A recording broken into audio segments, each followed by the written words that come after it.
Welcome to the Credible Nerds Podcast. We provide news, commentary, and reviews for all types of nerds, from the hardcore to the casual. What's up, my nerd?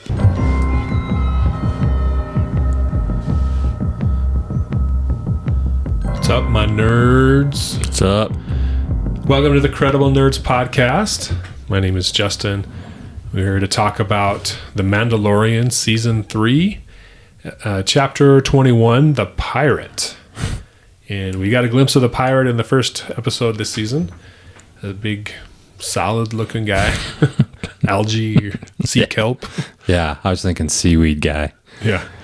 But he's back along with his crew. And so I thought at the beginning of this season that this was like a introduction to a character that we're going to see in another series, the Skeleton Crew. I think that comes out later this year, early next year. But at the end of this episode, I was like, nope, that's not the case. Yeah. But maybe that one pirate. You never know. Yeah. No one's dead, right? Yeah.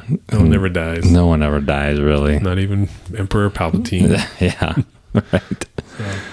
Well, we want to thank you guys for joining us here. My name is Justin, and I have my fellow nerd, my fellow co-host with me, Nathan. How are you doing? I'm doing good. How are you doing? Pretty good. All right. Blake's taking the night off. He went on like a cruise or something in Vegas. Loser. He's out partying, having a good time, so we'll let him come back for the next one. But definitely subscribe to our YouTube channel. We got 126 subscribers.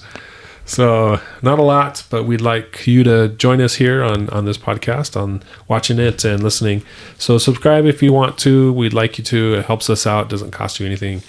And then like and comment as usual. So you should use reverse psychology. Don't subscribe. Yeah, please don't subscribe to this. Don't subscribe. This podcast is bad. Yeah, it's so not bad. worth your time. Don't do it. But if you want to, you can. Yeah.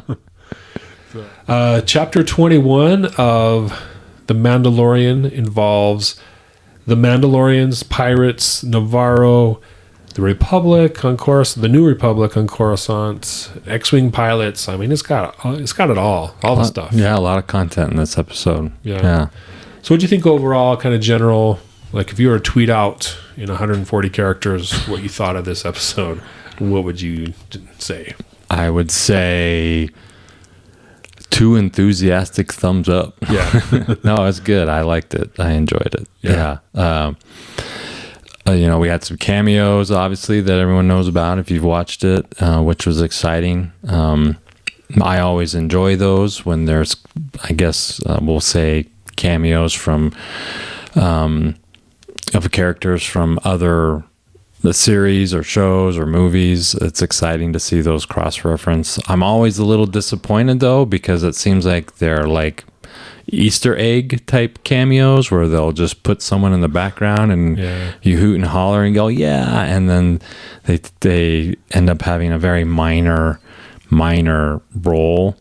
And I'm looking forward, and I keep wanting and hoping to see some of these characters take on a little bit more in the episodes. They don't have to be full-fledged permanent characters, but more than just background scenery. Right. That seems like that's the case with some of these, but still exciting to see the properties kind of coalesce and cross over. Yeah, definitely. I mean, they're doing a good job of bringing some animated characters into the live action show. And when we were watching Rebels and Clone Wars and The Bad Batch, they bring in some of the movie characters into the animated. Like you said, that's some great crossover, and I think it kind of unifies the whole story, the whole saga. So I like it too. Yeah. But this episode starts off with the pirates showing up and telling Greef Karga, hey, we're here to take over, so you can surrender or not, but we're taking over. Yeah. And they start bombarding the city and destroying the buildings and everything there, and the citizens have to flee. But on his way out, Greef Karga sends a message to someone saying, hey, we need some help. And that ends up in the hands of Carson Teva, a rebel pilot that we saw last season. He helped out the Mandalorian. They kind of chased him down, and then they let him go in that ice spider episode. Yeah. And then he shows up later trying to recruit Cara Dune to the Rangers, New Republic Rangers, and that didn't work out.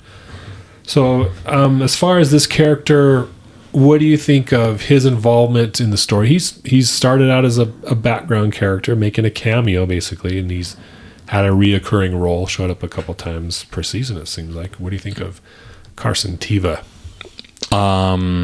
I'm jealous. I wish I was him. Yeah. We did talk about him on a previous episode, right? Like, yeah. He's the same age as us. He's the same age as us. He's We're like flying an X-Wing. And we're like, man, how come we couldn't get that role? Yeah. I guess maybe we should have been actors. I don't know. Yeah, I'm sure that's part of it. Yeah. You mean they don't just call random people and offer them parts in TV shows? You have to actually apply. Yeah.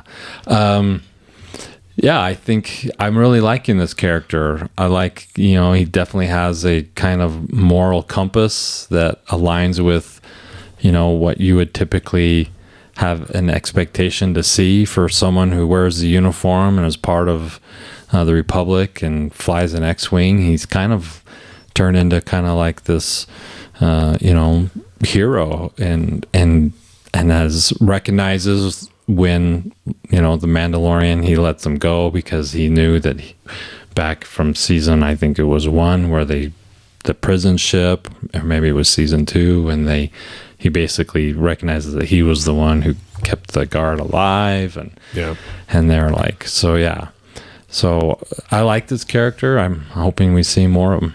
Okay. He kind of reminds me of Wedge from the original trilogy. He's there. He has a role. He plays a part, but he's not like the hero. Right.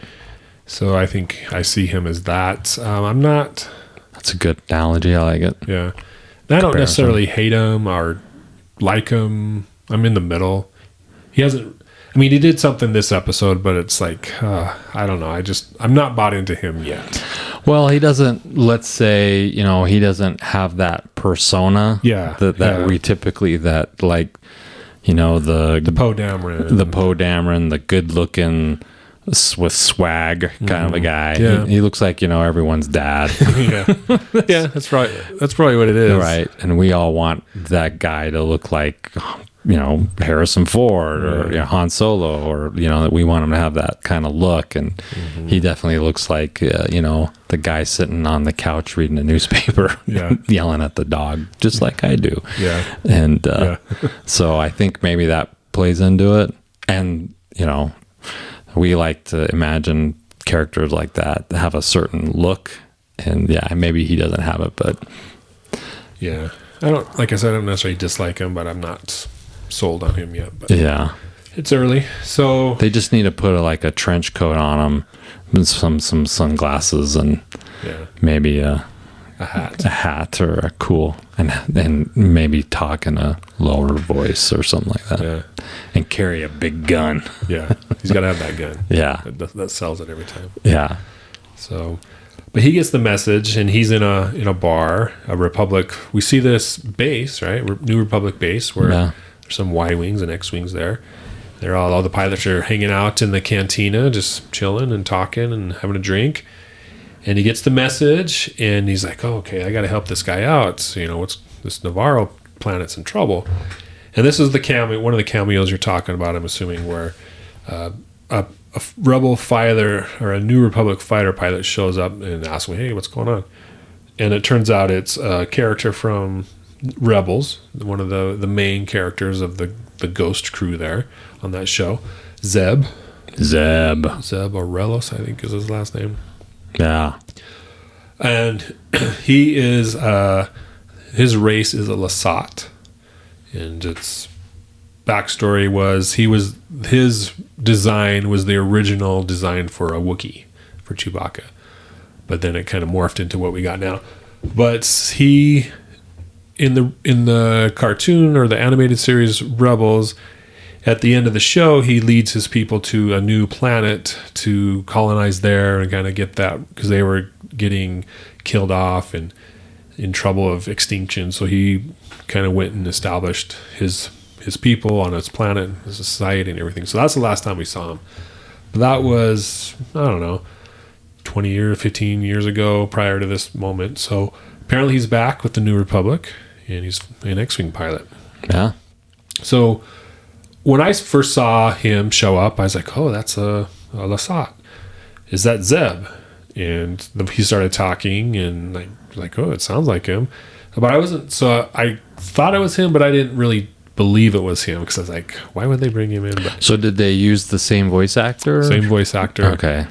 But maybe, and I did recognize it, but I was like, well, maybe they're just kind of using that to help us recognize this is the same species or something. Mm-hmm. And they talk the same. But yeah, it was in the credits. It said Zeb, played by Steve Blum. Yep. Yeah. So, did you recognize him? Did you know who that was, or I did kinda what'd you see? recognize him I'm like, okay, that he's from an animated show, Rebels, but I didn't know his name. But I definitely was like, that is a cameo from an animated show. Yeah. And Okay. I thought it was pretty cool. Yeah. Yeah, it was great to see him there. And I'm hoping he does have a larger role. There was the whole Rangers of the New Republic series that supposedly Cara Dune was supposed to be the star of that, Gina Carano, but that didn't work. So maybe they're bringing him in, and maybe this Carson Teva guy, they're going to, be the Rangers of the New Republic. I don't know. Yeah. It would just be cool to have like a show where they're like, eventually, like, you got like the original trilogy, you've got kind of like this group, if you will, and you've got Mandalorian, and maybe Teva leaves the Republic, and they become buddies, and then Zeb joins them, and then they've got like 3 or 4, or 5 guys, and they're just going out on these adventures, and they kind of create this gang, Like this gang of misfits. yeah, kind Not of necessarily misfits, but you wouldn't put them together. yeah, like a Guardians of the Galaxy Star Wars edition kind of a thing with Grogu there, and Yeah, something like that would be cool. We know that's not going to happen, but that'd be interesting. yeah, it seems like with Hollywood and these stories, there's always a need to not get off on these tangents, to be careful to keep the main story always moving. Yeah. And I'm sure the writers and Jon Favreau and everyone else involved would have these same ideas too, but at the end they always have to come back and stick to the core purpose of and getting to the point of all of this. Yeah. What is the point? Yeah. Definitely. So they talk about, well, we got to alert the New Republic. We got to let them know about this. And Zeb's like, well, good luck with that. Yeah. And so Carson takes off, and he goes to Coruscant to plead the case. And he's not very successful. He gets there and he talks to the person he needs to talk to, and it's Requisition officer. Yeah, played by Tim Meadows from SNL. Yeah. I loved it when I saw him. I'm like, this is great. Yeah. Yeah. And I thought he did a great job with his role. And Oh yeah. like the New Republic's bogged down in bureaucracy, just like the original Republic was, and the Empire. So Yeah. Then we get Elia Kane. She seems to be right there, and eyeballing. Yeah. Like, what's with this gal? They're really making her to be a person you love to hate, right? Yeah. Yeah. That she's like. So what's her angle? Is she? we don't know. Yeah. Right. I think the last time we talked about it was she's still involved. She's pretending to be this good person, but she's not. She's still working behind the scenes with Moff Gideon. Yeah. Is my take. Me too. Yeah. But I didn't like how she's just there. Unless her office is there, which we don't know. I just thought it was too convenient that she's just there and it's like, oh, listening in. Like, oh, they're not a real planet. And they're not part of the system. Yeah. How does she end up with, like, basically being like a double agent spy, so to speak, for the one group, and now she's in the acquisition officer building on a planet that supposedly has trillions of beings living on it, right? Yeah. A little too convenient. But yeah, so that's the part I didn't like. But I thought, she was there to cast some doubt, which she did. She did a great job of that. Yeah, but I like that Tiva was finally, someone was like turned and looked at her and was like, I'm not buying it. She's like, something's up with her. Yeah, the moment the moment she walked in the room and said something, he's like, there's something not right with you. We saw her badge, right, which is the old Imperial. That's not the old Imperial. It's I was an Imperial, now I got repurposed. So there's a trust thing there. Yeah, totally. Yeah. And they kind of had that back and forth there in this conversation. So, but yeah, I thought it was great. We're seeing bits and pieces of Coruscant and the New Republic and how it's working or not working. Right. Yeah. And I would expect to see some growing pains from, transitioning from this empire that was just corrupt to the New Republic, where everybody's idealistic and wants to do better, make things better, but they're still using the same structure, the same systems, right? Yeah. So I don't think you can really get away from the corruption. No, I mean, it only takes one bad apple, right? Mm-hmm. That's the saying. So with such a huge machine and so many things to govern and monitor and check on, you can start to maybe understand how things could fall through the cracks or slip, or citizens of various systems start to not like the Republic and not think that they're much worse off than the Empire, because maybe they didn't really have direct experience with the Empire. They kind of were like, yeah, they were over there doing that thing and they pretty much leave us alone. If they really had dealings with the Empire, they could see how evil and corrupt they were. But there may have been a lot of systems that had very few dealings with the Empire, and we're like, they're really not that worse off than any other kind of government. Yeah.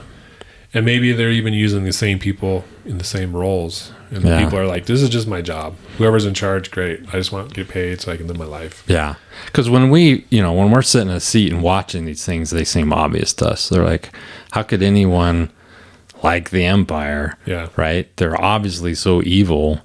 But then now you can understand, well, it's not that they like the Empire. They just don't see the bad things that they're doing. Yeah. Especially if they're on Coruscant. Yeah. Because Coruscant's the center. Everything's fine there. Yeah. Supposedly. It's all the other worlds that are getting, subjugated to the control. They're getting their resources taken and people getting killed. Yeah. Mm-hmm. And they kind of even demonstrated that in the scene where and I forget his name, but the professor, the cloning guy, when he goes to the theater and gives the speech, and he walks, he runs into people in the audience and they're like, oh, we loved your talk, and they seem like just to be like oblivious to what's going on, and like everything seems fine, and there's no way the Empire's out there doing stuff like what you hear. That's all rumors. Yeah. And having worked in state government myself for a few years, and knowing just the bureaucracies in just my small state, and all how much time things take, and resources and money. So I can't imagine on a Coruscant level where the whole planet is a city and they're in charge of the whole galaxy, how bogged down all those processes would be, and how much time things take. So I was able to relate to this scene really well. Like, we can't do anything because we don't have the resources or the time. Sorry. Yeah. You're like, well, great. Yeah. No wonder everything's falling apart. Yeah. Yeah. So Carson's like, well, I guess I'll take matters into my own hands. And he goes to Mandalore, ends up tracking R5-D4 down because he used to be in the rebellion, I guess.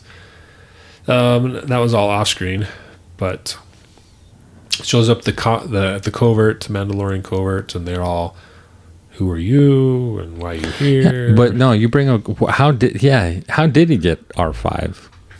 Because R5 was with Din Djarin, right? Yeah. And then he flew back to. Oh, he didn't get R5. R5 was on the planet. No, R5 was with Din, and he's just flying around the planet looking for a signal. But did he?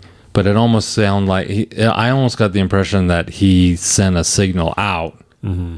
That's what I got to. And that R5 was responding, so he could be like, okay, that's where they're at. Yeah. Okay. Or he's able to pick up his ID, something right? like that. Oh yeah. Chain code. I don't know. Yeah.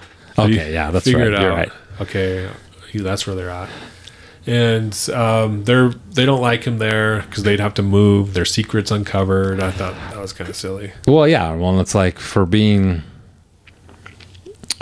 so secret, they sure, they didn't spend a lot of time. And of course, it's a TV show, but it's pretty easy for him to find them. Oh yeah, I can. Yeah, I found you. Here you are. Yeah. I'm gonna go. I need some help. And so he goes there. He's like, hey. Nevarro's is in trouble. I thought he was gonna go.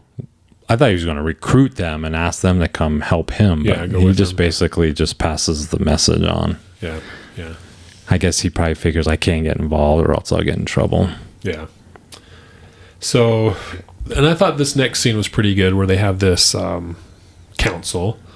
Mandalorian makes his case as to why they should go help Nevarro, help out Greef Karga, because Greef Karga helped him out, and he's offered him a tract of land there in the city, or next to the city. And but their history is they used to live on Nevarro, and they know Greef Karga, and they had the sewers. The sewers, yeah. And they had a big battle and everything, so it's like half of them don't want to go. Yeah, because they remember. But then Paz Vizsla gets up, and he kind of goes down the path, and you're thinking, oh, he's arguing against them. But then he flipped. What do you think about how he kind of flipped and said, we're going to go fight because we're Mandalorians? It's like, of course we're going to go. Yeah. It's like, why are we even debating it? Yeah. I liked it. It was good. Mm-hmm. It was a little rousing to stand up and fight for the little guy. Yeah. That's what we do. Yeah. So, it was good. Good speech. I liked it. Yeah. And then from here, the episode gets pretty good, really good. Yeah, because they come up with a plan of attack, how they're gonna, distract the pirates, and then Bo Katan's gonna drop the Mandalorians into the city, and they're gonna fight the pirates on the ground, and then there's gonna be an aerial battle and stuff. So they get it all planned out and head over there to Nevarro, and Din shows up first, and all the fighters start chasing him. Mm-hmm. I think there's like 5 or 6.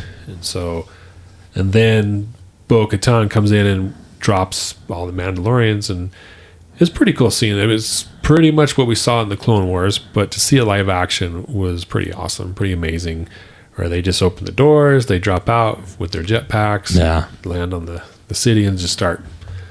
It's a ground battle at that point. Yeah. So. The only thing about that part was Greef Karga, he takes all they all evacuate the city, and they run out into the middle of nowhere, and they're like standing next to some cave, and Greef Karga's like, someone's gonna come and help, and they show everyone, and there's like 15 people there, and you're like, where is everyone? Where is everyone? This is supposed to be like, I assume there's like a couple there's like 2, 3, 4, 5,000 people in the city at least. And that ship, the way it was bombarding that city, I'm like, they're killing hundreds of people. This is like pretty dark, the way they're just killing these, and they're like innocent citizens. They're like just blowing up their houses, and there could be children and running around, and they seem to be just indiscriminately blowing up the city. Like, geez, this is pretty dark. Yeah, seem more like terrorists than pirates. Yeah, it's just a little. It was a little out of context for me. I was like, this seems a little aggressive, more aggressive than I would. And if you really want to take over the city, why would you want to destroy it? Yeah. And then be like, yay. And then you go down there and it's just rubble. Yeah, you have to dig through all the rubble to get your booty. Yeah. To get all the treasure. So. Yeah. Anyways. But yeah, I did notice that too. It was like, there's like 20 people here. That's your citizens. Yeah. So, but yeah, so then Bo goes back and joins the fight, and Bo and Din, they shoot down all the fighters. They shoot the main pirate ship there, shoot the engines, so they're gonna win. On the ground, we got the Mandalorians taking out the pirates. They do have a pretty good gun up high on the high ground, so they have to get through that. But that's when the armorer comes in and uses Kick some butt. hammer and her tongs to kill some pirates. Salad tongs. Yeah. So I really like this whole sequence. It was pretty cool. Yeah. Visually, story-wise, we get to see the heroes in action. The Mandalorians again come together to fight for a just cause to help these people. And Greef Karga, he's the lead. We see him as a leader. He's not this, scummy, slimy guy or in the shadows type guy. So everyone's kind of evolved from what we saw in the first season and what we were introduced to them in that first season. So I like how the story has progressed that far in 3 seasons. Yeah. So what did you think of just the Din and Bo Katan able to take out that Corsair frigate all by themselves? Did it seem like sometimes the whole perspective on me gets a little lost, because it's kind of like sometimes like when the Poe Dameron, when they're bombing the ginormous the capital ships, the capital ship in episode, was it 8? Yeah. And they're like that the Star Destroyer, and they're just like, they take that out so easily, and it's just kind of like, well, I don't know that's really something that they would be able to do, but maybe it is, because sometimes they'll sew a big ship and they'll be like, oh yeah, they only need like 6 people to fly that ship. It's not a huge ship. Yeah. So sometimes doesn't it have shields or something? Yeah, that's true. Where are the shields? They're always talking about, the shields they're wearing it. And these little ships have shields, but a big ship like that, they don't have. I don't know. Yeah. I get so then they're slowly getting their engines taken out one by one, and they only have one engine left, and just crashes in a fiery ball, and you're like, that seems like that would have been a lot harder to do. But I agree, it did seem a little easy. But they did have a good strategy to pull the fighters away and then take out the engines. But if that were the case, then why couldn't they do that more often? And maybe it's just not as big as I thought it was, because in the landing bay where they have the small fighters, it looked like it could only hold like maybe 8, because it seems like it. So maybe it's just I just get lost on that whole depth perception perspective. Yeah. Because sometimes I look at these ships and you on a small screen, you just really have no context of how big or small they really are. Mm-hmm. On all these kind of science fiction type shows where they show big, huge ships like that. Yeah, I did think. Well, I think they were able to defeat it because all the guns are on the bottom to shoot to the surface, and they stayed above that for the most part. But yeah, it did seem a little easier than what it should have been, but it is what it is. They're pirates. They're stinking pirates. And the one pirate got away, Vane, I think his name is. And the one that's kind of the main antagonist with those two, Din and he's like, I'm out of here. Yeah. So maybe we'll see him again. I wouldn't doubt it. I do like that they kind of like dress the characters to look like, a pirate would look, on a sea vessel with eye patches and like it almost looked like a Captain Hook and a Mr. Smee kind of a character. Yeah. I liked that. I thought that was cool. Yeah. All the tropes were there, and they were good this time. Full force. Mm-hmm. Yeah. And they were on the surface partying and getting drunk and shooting at the Kowakian monkey lizards. Yeah, that's right. So it was, once they were on the ground, it was like, oh yeah, they're pirates. Yeah. So, still haven't seen the most interesting pirate in Star Wars lore. I forget his name.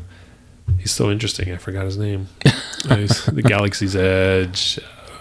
Oh, from Smuggler's Run. Smuggler's Run. Oh yeah. Yeah, we'll have to look up that character. Yeah, the guy. It'll come. Smugglers Run the Ride. Mm-hmm. Yeah. So we need to see him. There was. Remind me. So yeah, was there talk about him making an appearance? Nothing official, or just fans wanting to see him again. That would be really cool. Mm-hmm. I bet you he does. Hondo and Naka. Yeah. That would be really cool if he showed up in any one of the shows, right? Mm-hmm. That would be cool. Yeah. Hondo, yeah. Yeah, he's pretty good. Yeah. But yeah, He didn't think I did a very good job when I was flying the Millennium Falcon. How many times did you crash? I don't remember. Did you get all the coaxium? No. Okay, that's why. Yeah, definitely not. He's in it for the money. Yeah. Yeah, I think he was going to have to spend more money fixing the Millennium Falcon than the coaxium that I was able to capture. But yeah. But I was the engineer. I wasn't the pilot. Yeah. So last time I went, the guy asked us, "Do you want to do the Wookiee mode?" Yeah. Have you done that before? I actually did. So I've only done it twice. Oh. And the first time was our first time doing it. And then the second time we did it, my oldest son, he went up to the ride attendant and kind of whispered in his ear, like, and I'm like, and the guy's like, okay. And he comes over and pushes all these codes and buttons. And I'm like, what's going on here? And then, all right. He's like, all right, have fun. And the next thing you know, it's just all Wookieese and it's cool, but I was almost kind of like, that's cool, but I never want to do that again because I'm like, it's just you don't know what's going on. I don't know what's going on. It's just Chewbacca yelling at you the entire time. Yeah, I got annoying after about 5 minutes. Yeah, I was like, oh, turn it off. Yeah, please next time don't do that. I don't know how Han Solo does it. Yeah. So I'm glad I did it. Yeah. So I could say I did it, but I would prefer never to do that again. Yeah. Yeah, that was the first time I done it. We did it in February. They should have a Princess Leia version. Yeah. A Lando version. Yeah, a Lando version. I'd like to hear Leia yelling at me, calling me some nerf herder or some silly name. Yeah. So, but yeah, they defeat the pirates. The ship crashes, like you said. Big fireball. Ball of fire. Yeah. And the citizens return. All 20 of them. Help them take down capture the rest of the pirates. Yeah. But then we get into the part where Greef says, "Hey, you're welcome to stay here. You can have this side of the valley or wherever it was." Which was cool. Yeah. So obviously, like a nice, a setup for like I'm like, oh, here we go. We're progressing. We're getting into the thick of it. This is cool. Mm-hmm. Yeah. They don't have to hide anymore. So, but then you got a scene between the armorer and Bo Katan. Yeah. And she's talking about the forges on Mandalore. And Bo's like, yeah, I seen them. I remember. And she's like, well, we need to unite all the Mandalorians. Not all of them are living the way.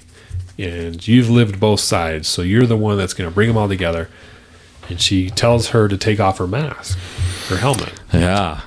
What'd you think about that? I was like, don't do it. It's a setup. She's setting you up. Yeah. She's like, gonna tell you to do it, and then you'll do it, and then she'll be like, you're out. Yeah.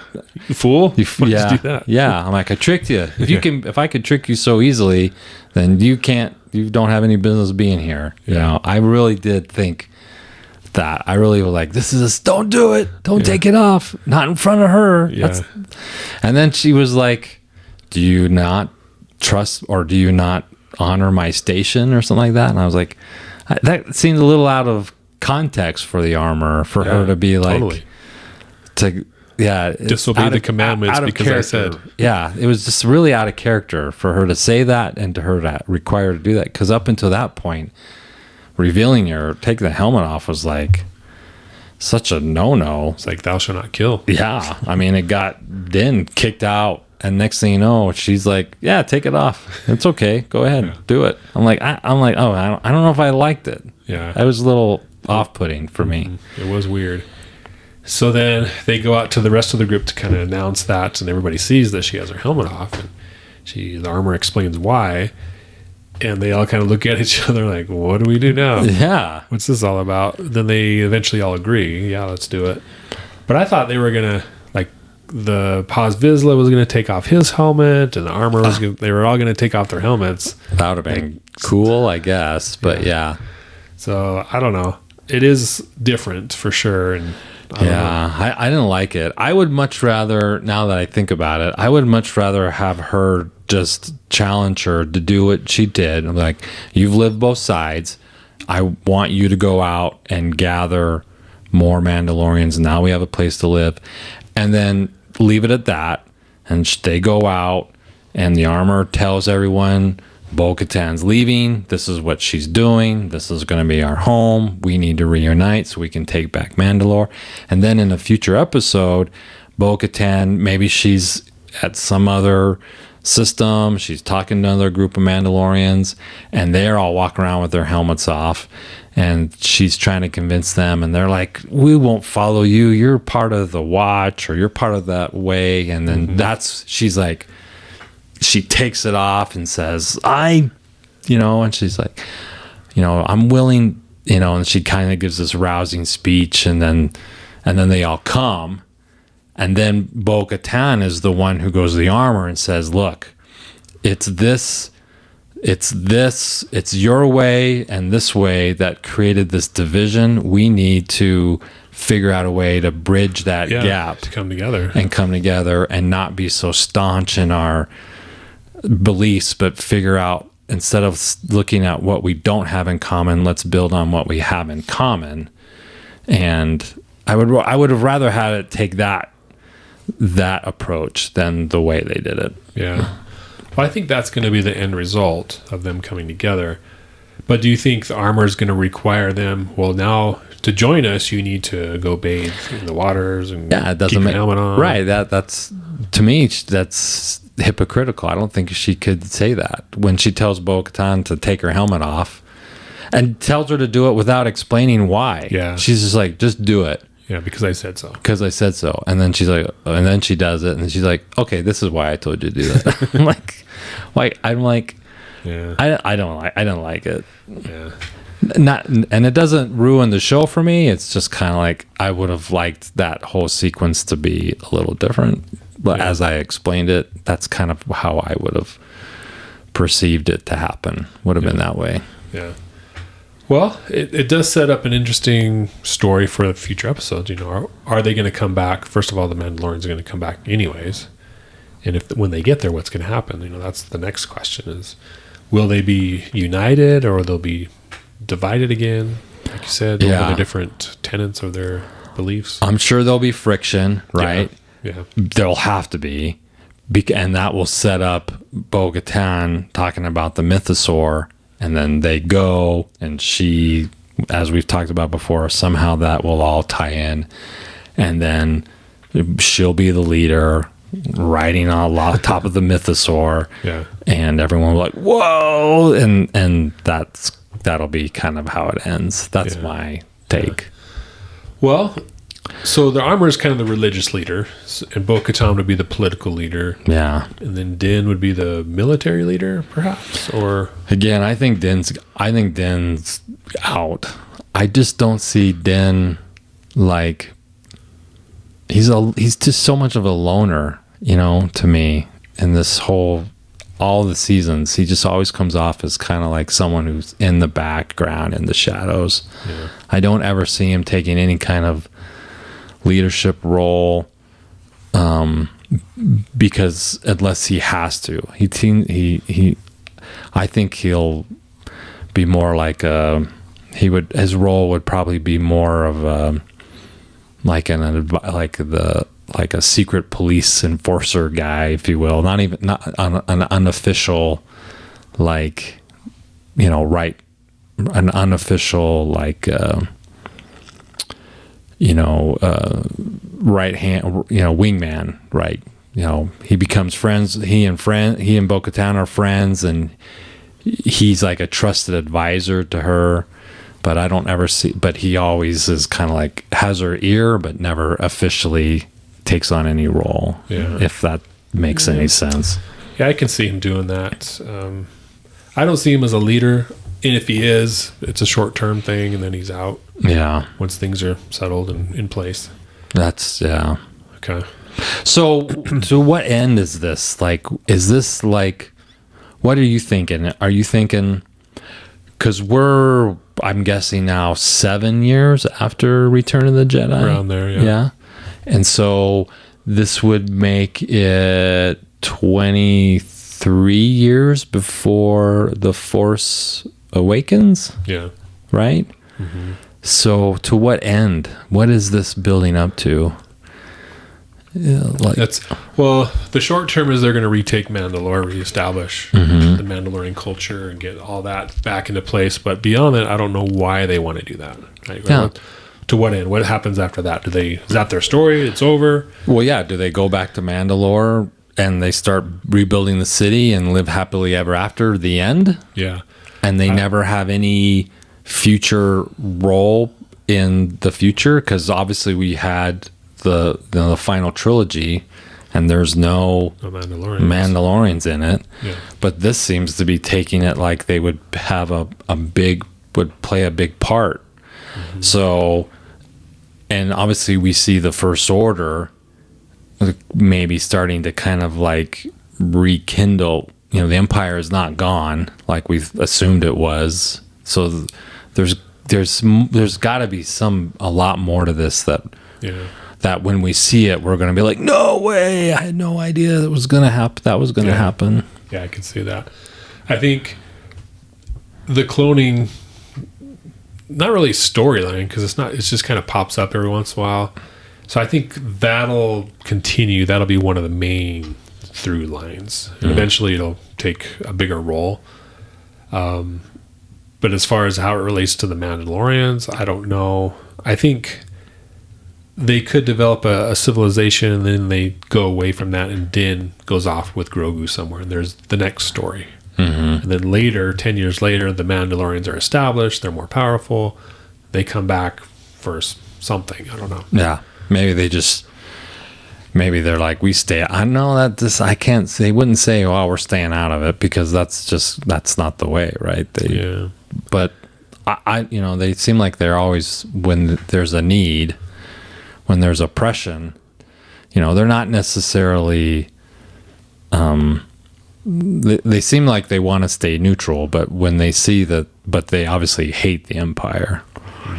But they're not like in love with the Republic either. Yeah. They just want to be left alone.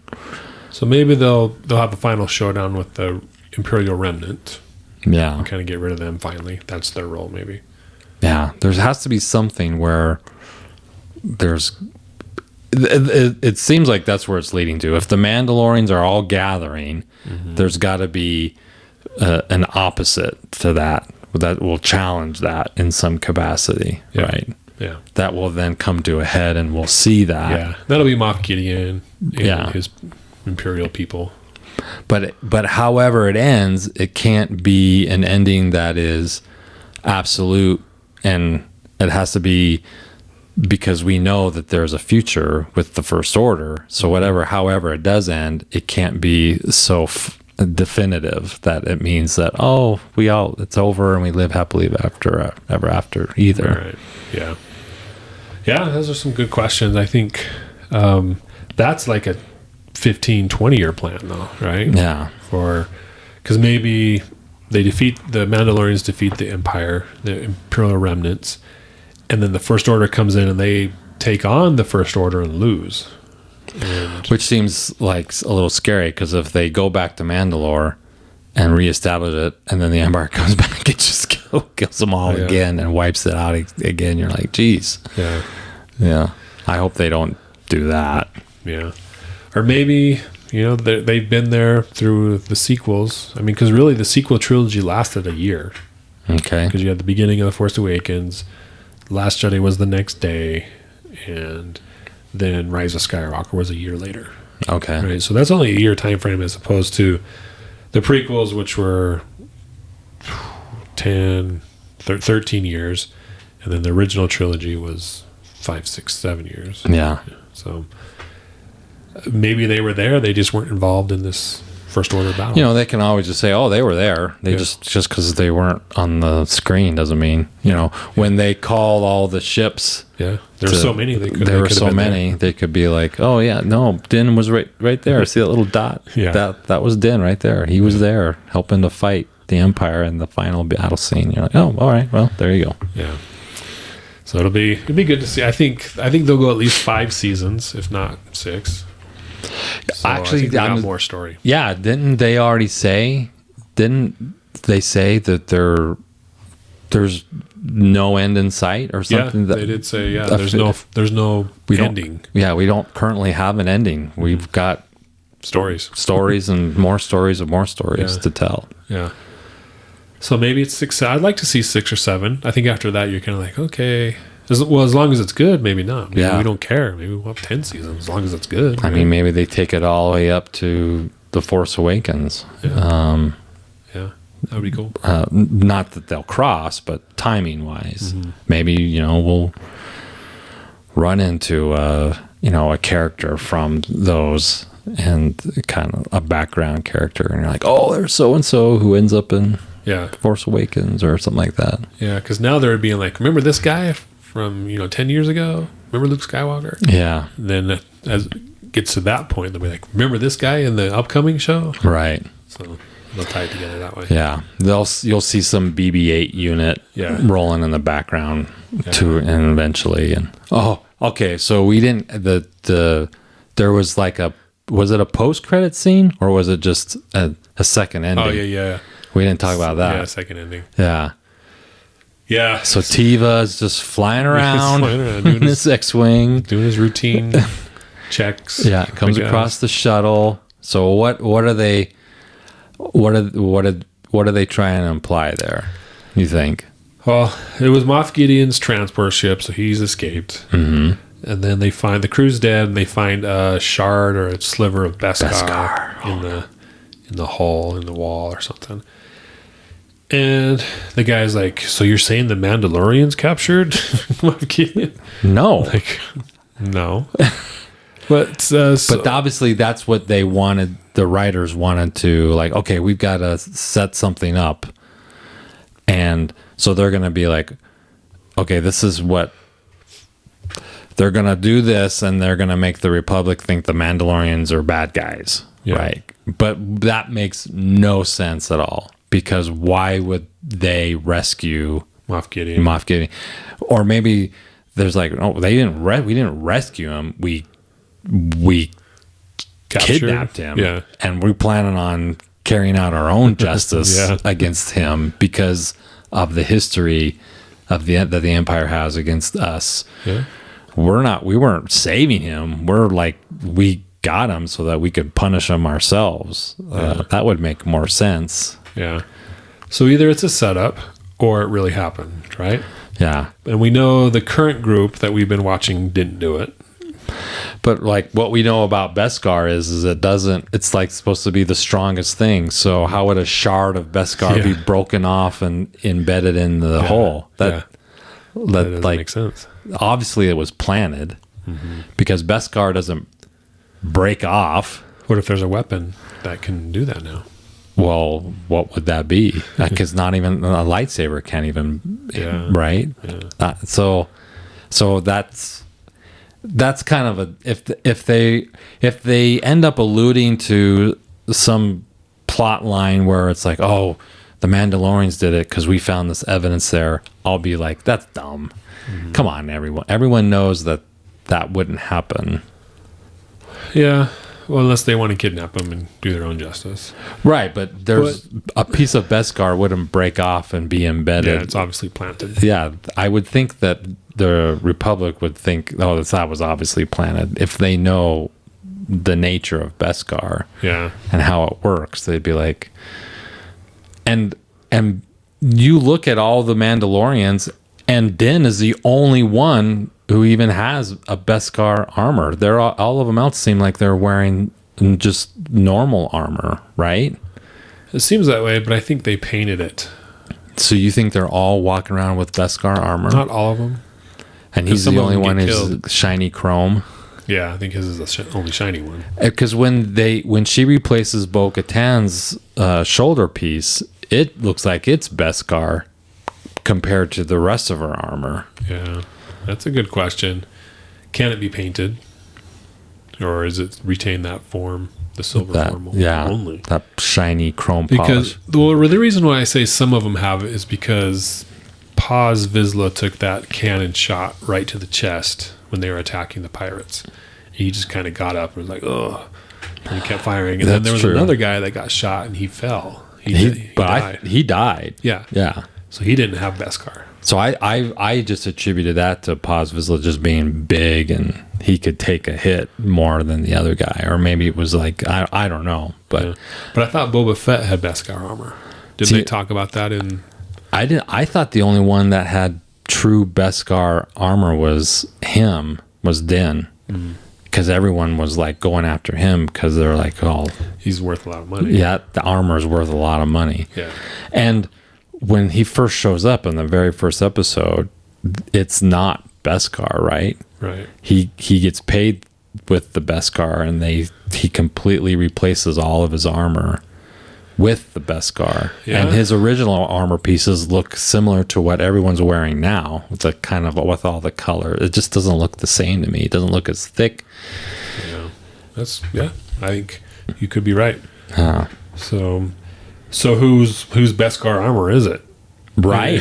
Exactly. It'd have to be Din's or no one's. Yeah. So unless there's a new guy, but again, it goes back to how does Beskar break? You can't. So what's that shard doing there? Yeah, that just it doesn't make any sense to me. But you bring up a good point. Maybe there is another maybe there are other Mandalorians out there, and they did.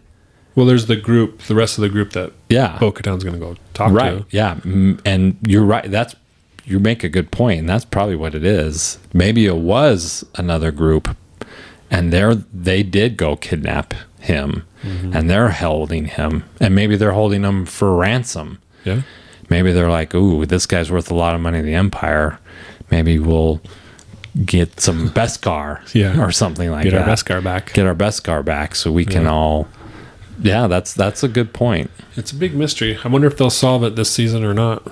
I think if they bring back Moff Gideon, which I do think they will, at least like the last 1 or 2 episodes. Yeah. They would have to kind of tell that story. Yeah. Either in an episode or just a flashback or some dialogue. They're going to have to mention it, talk about it a little bit, at least. Which I really hope they do, which obviously I think they are. Because I think there's been a lot of Star Wars where a really cool, good, bad guy gets killed too early. Yeah. And we're kind of like, I mean, we all want him to be defeated at some point, but not 10 minutes after we meet him or the second episode, right? You know, like Boba Fett or Snoke. Yeah, or Darth Maul. Yeah, Count Dooku. They kill him off too soon. Yeah, and we want to we love to hate these guys. So give us more reasons to hate them, and when we just think they're the absolute worst, then let's defeat them, take them out, like Darth Vader, right? Right. Yeah. Don't just be like take him out like so quick. Yeah. Like like Vant, the bounty hunter. Django? No, so the marshal. Oh, yeah. And Boba Fett, who fought the bounty hunter. Cobb Vanth. Cobb Vanth, yeah. I was going to say Bob Vanth. Cobb Vanth. Bob Vance. Yeah, they I mean, I hope he's not dead. Cobb Vanth? Not Cobb Vanth, but the guy that... Not... the guy that Boba Fett who put the dent in his helmet. Oh yeah. The blue guy. Corey Burton voiced him, and his name is. We're pathetic. I don't know. Well, it's in my head somewhere. Oh, I know. Just gotta pull it out. Cad Bane. Cad Bane. Mm-hmm. Yeah. Yeah. I was really bummed that he can't be dead. I was really bummed they took. He's such a. I mean, how many episodes was he in a lot? Clone Wars. A lot. He was one of the main. He's like there was Hondo Anaka as a pirate. There was Cad Bane as a bounty hunter. Yeah. And then there's probably someone else, but those are like the main guys that kept coming back, kept causing problems for the heroes. Yeah. Kept escaping and coming back, and they were just fun to watch. Yeah. And you just love to hate them because they're always like a thorn in the side. Yeah. And for people who watch the animated series, maybe they were like, oh, I finally got him. We got him. Finally. Yeah. It just took the live action show to finally have it happen. But for like me, who really didn't honestly watch the animated shows, I'm like, this guy is pretty, he's pretty intimidating, pretty scary. And he's dead. Oh, dang. Darn it. I didn't have that opportunity to build up that kind of like visceral hatred for that character like people who watch the animated series did. Yeah. Well, you can always watch it. Well, now I know he's dead, so. I don't think he is. I hope Or not. if he is, they'll resurrect him. True. So we've had that discussion, right? Yeah. But yeah, so a lot of questions for upcoming episodes. Is this the 5th episode of the season? So it started with 17, 18, 19, 20, 21. Yeah, 5 out of 8. Oh, so we only got 3 episodes left? Yeah. Wow. It sucks. It's a bummer.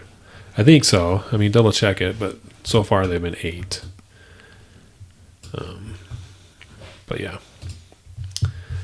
All right. So, yeah, good stuff. We'll find out more in a couple days in the next episode. What do you think of this weekly release format as opposed to Netflix? I love it. I love it. Okay. Yeah. I love it. I hate it, but I love it. Yeah. Yeah. Because it gives you time to like process it, think about it, and come up with theories like we are. Yeah. Well, it just feeds into the current. I'm going to get way off topic here a little bit, but this whole on-demand instant gratification with phones and the world we live in and media and being able to like the days we need that. I think our world is getting a little bit, it's too easy to just have our needs met instantly. Oh, you have a craving, you can Uber somebody and you can get Taco Bell. You can have anything delivered to your house, and you can have anything delivered to your house almost practically within Amazon. I don't know. I think it's just crazy. Or the days of like seeing a commercial that Raiders is going to be on this Sunday and getting your VCR ready and the anticipation and the patience it takes to get that. To have a whole series released at once and then binge watch a show and all night long. Yeah. I agree 100%. Because like with Stranger Things, they released the whole season. You watch it, like you said, one day, a couple days at most. And then you're just like, oh, it's over. And I've never gone back to rewatch them. Yeah. Because I don't know, it's easy money, right? Yeah. You come and you go and that's it. You're done. Yeah. Whereas this, like, we watch an episode and then like, oh, it's been a week. I kind of remember this. I kind of remember that. So I got to rewatch it so I know what's going on in the next episode. Yeah. Or it's really good, so I want to rewatch it. Right? It's just like you said, it's more fulfilling. I just think we need to get away from this instant gratification where it's not healthy. Yeah. But I'm on a tangent there. Yeah. I think you're heading in the right direction though. Yeah. But so yeah, we'll review the next episode and see how it went. Speaking of Raiders of the Lost Ark, we are going to be doing a movie review for each of the 4 movies. So on that point, so after Mandalorian's done, right? That would be a good time to do it. But we got to do it before Dial of Destiny gets released, which is May or June. I think it's June. When you look that up. Yeah. So there's only 4 movies, so we can watch it. Do a weekly show. Yeah. within a month. So I think we're good. And there's 3 episodes left, so we'll go through April, and then we'll have May to do it. So, all right, here we go. June 30th. Okay, so we got May and June. We We got time. 2 months to watch 4 movies. Yeah, we're good. And then talk about. All right, so are we going to watch all 4? So we're going to watch 1, talk about it. Watch 1, talk about it. Yeah. So All we'll right. break down Indiana Jones, and then we'll rank them as we go. And at the last episode, we'll rank it. And then when Dial of Destiny comes out, we'll watch it and do that one. Yeah, let's do it. Then we'll do Adventures of Young Indiana Jones, all 3 seasons. No. I'm sure I would have liked to have watched those. I just, when those were on, I don't know if I didn't have cable. What years did the Young Indiana Jones series come out? 93, 94 around there. Oh, yeah, I wasn't watching TV then. watching TV then. Yeah. And they were on ABC. Yeah. So then, I remember watching a couple episodes, Yeah. but yeah, my life was 93, 94. I was not at home. Yeah. I was living a different life. so, A good one. yeah. All right. Well, thanks, guys, for joining us here on the Credible Nerds podcast as we talk about The Mandalorian. Stay tuned for the next episode. We'll talk about what happens next. Subscribe to our channel. We'd appreciate it. Give us a like. We're aiming for 1,000 subscribers or more, like maybe 1 million subscribers. So tell everyone you know to subscribe to our channel so we can be popular and famous. All right. Well, thanks, guys. And may the force be with you. We'll catch you next time.